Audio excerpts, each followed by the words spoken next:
Welcome to the Moved to Meditate podcast. I'm your host, Addie, deHilster. If you're a yoga practitioner or teacher who knows that there's more to yoga than poses, but you're wondering where to find that, come join our quiet little party. Here you'll find resources to help you deepen your practice, as well as insightful conversations with yoga, movement, and meditation teachers from a range of traditions. On this podcast, we spotlight the more contemplative aspects of movement practice. So we talk about all things gentle yoga, meditation, yin, restorative, yoga therapy, mindfulness, and more. Listen in and connect to a community of like-minded practitioners.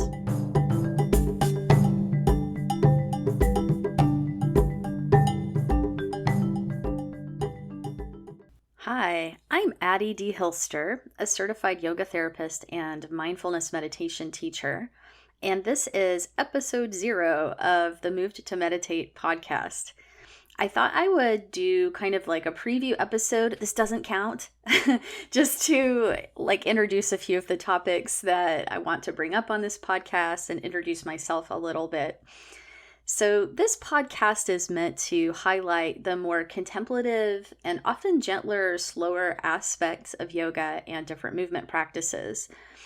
So I'm talking about practices like yin yoga, which I teach a lot of, restorative yoga, which I also love, yoga nidra, and the kinds of gentle and therapeutic yoga practices that don't seem to get as much play in the yoga media in general, and definitely are not as well known in the mainstream culture, even though I think people could really benefit from knowing more about these practices. And this is not to say there's anything wrong with the more strenuous practices. I definitely am not creating this podcast to just criticize what other people do. I like to do weight training and more active kinds of practices as well, but I really specialize in these more contemplative and gentle practices and really value them and think that they have a lot of their own kind of benefits that deserves more of the spotlight. They have unique things to contribute, I think.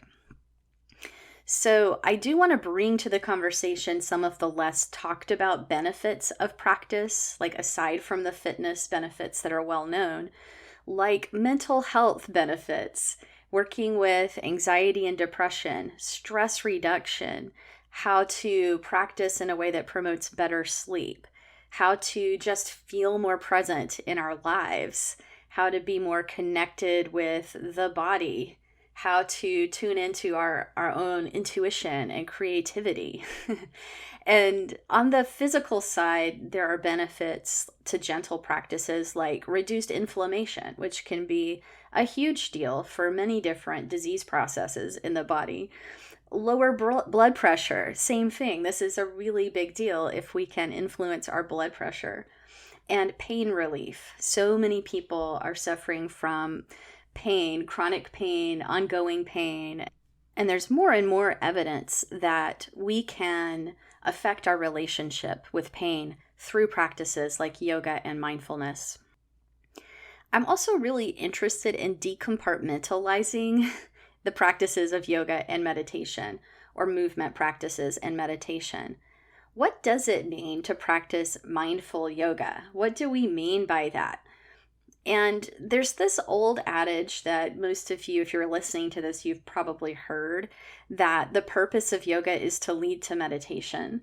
And if that's true, why do our classes so rarely include formal meditation? Or why do we need to go to separate classes at separate centers to even learn meditation, at least in a substantial way?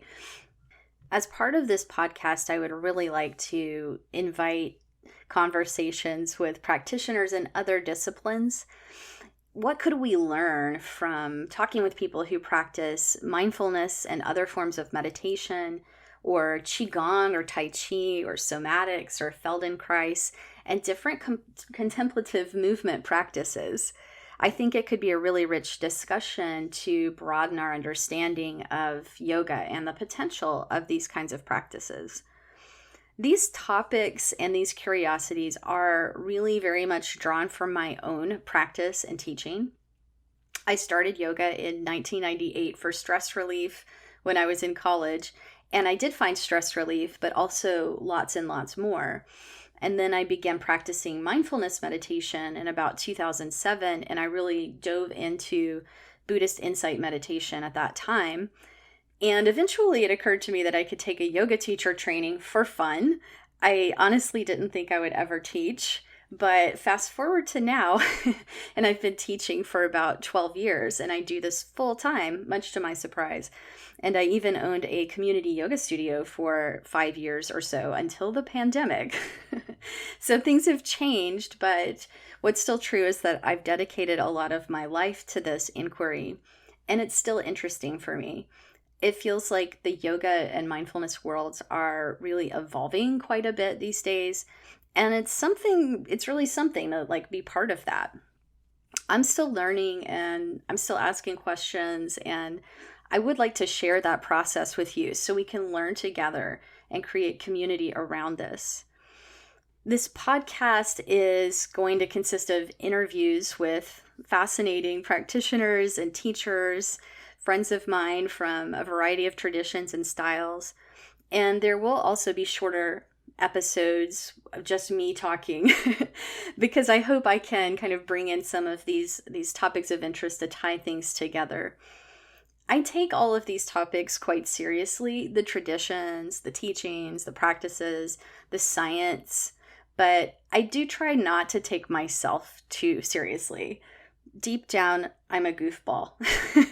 And you'll find out if you're listening to this. So I hope we can have really juicy and meaningful conversations here and also have fun. So here we go.